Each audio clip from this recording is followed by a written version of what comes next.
Hello అండి, welcome back to my channel Dil cooking and tips. ఈరోజు వీడియోలో అమ్మయ్య పిల్లలకు స్కూల్స్ స్టార్ట్ అయ్యాయి అని ఎంత ఆనందం ఉంటుందో కదా. అంతకన్నా ఎక్కువగా వాళ్ళకి బ్రేక్ఫాస్ట్లోకి హెల్తీగా ఏం చేసి పెట్టాలబ్బా అనే టెన్షనే ఎక్కువగా ఉంటుంది. నన్ను అడిగితే మార్నింగ్ ఎలాంటి హడావిడి లేకుండా, ఎలాంటి పప్పులు బియ్యం లాంటివి నానబెట్టకుండా, పిండి రుబ్బే పని అస్సలు లేకుండా అప్పటికప్పుడు ఇలా అన్ని ఇంట్లో ఉండే వాటితోనే చాలా హెల్తీగా ఇన్స్టెంట్ వెజిటేబుల్ దోశ చేసేయండి. సూపర్గా ఉంటుంది, మరి మీ పిల్లలకు కూడా నచ్చేస్తుంది. మరి ఇంకా లేట్ చేయకుండా దీన్ని ఎలా తయారు చేసుకోవాలో తెలుసుకుందాం.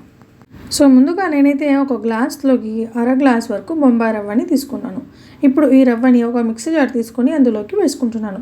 తర్వాత అదే గ్లాస్తో 3 గ్లాసుల వరకు మరమరాలని వేసుకుంటున్నాను. ఒకవేళ మీ దగ్గర మరమరాలు కనుక లేకున్నట్లయితే ఈ మరమరాలకి ఆల్టర్నేటివ్గా అటుకుల్ని కూడా వేసుకోవచ్చు. సేమ్ ఇదే క్వాంటిటీలోనే వేసుకోవాలండోయ్.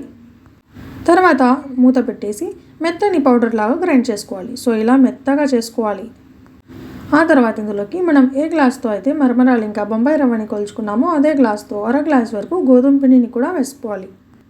ఆ తర్వాత ఇందులోకి రుచికి సరిపడినంత వంట సోడా, అలాగే రుచికి సరిపడినంత ఉప్పు కూడా వేసుకొని తిరిగి ఇంకొకసారి మెత్తని పౌడర్ లాగా గ్రైండ్ చేసుకోవాలి.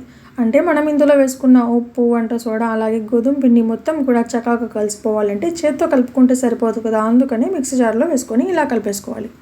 తర్వాత ఇందులోకి పిండి జారుగా కలుపుకోవడానికి మనకు ఎన్ని నీళ్ళు అయితే అవసరమో అన్ని నీళ్ళను వేసుకొని తిరిగి ఒకసారి గ్రైండ్ చేసుకోవాలి. సో మనం చేత్తో మిక్స్ చేసుకోవడానికన్నా కూడా ఇలా మిక్సీ జార్లోనే నీళ్లు కలిపేసుకొని మిక్స్ చేసుకుంటే చక్కగా పిండి అనేది మనకు రెడీ అయిపోతుంది.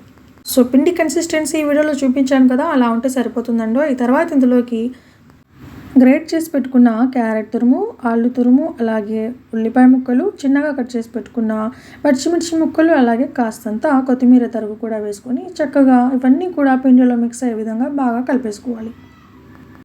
ఆ తర్వాత స్టవ్ పైన దోశలు చేస్తాం కదా, సో ఆ ప్యాన్ పెట్టేసుకొని బాగా హీట్ అయిన తర్వాత 1.5 గరిటె వరకు మనం ఇలా పిండిని అయితే వేసుకొని ఈవెన్గా స్ప్రెడ్ చేసుకోవాలి.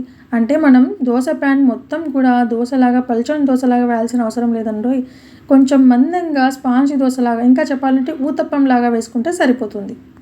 తర్వాత దీనిపైన మనకు నచ్చితే ఆయిల్ కూడా వేసుకోవచ్చు. ఆ తర్వాత మూత పెట్టేసి మీడియం ఫ్లేమ్లో 1 నిమిషం పాటు వేపండి, అంతే. దోశ మనకు చక్కగా కుక్ అయిపోయి ఉంటుంది.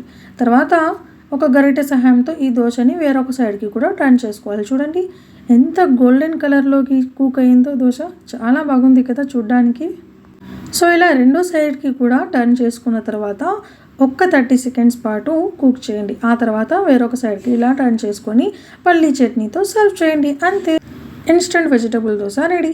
ఉదయం పూట ఎలాంటి హడావిడి లేకుండా అప్పటికప్పుడు ఇలా ఎలాంటి పప్పులు బియ్యం లాంటివి నానబెట్టకుండా ఈజీగా వెజిటబుల్స్తో ఇలా వెజిటబుల్ దోశ ఎలా చేయాలో తెలుసుకున్నారు కదా. మరైతే మీకు నచ్చిందా?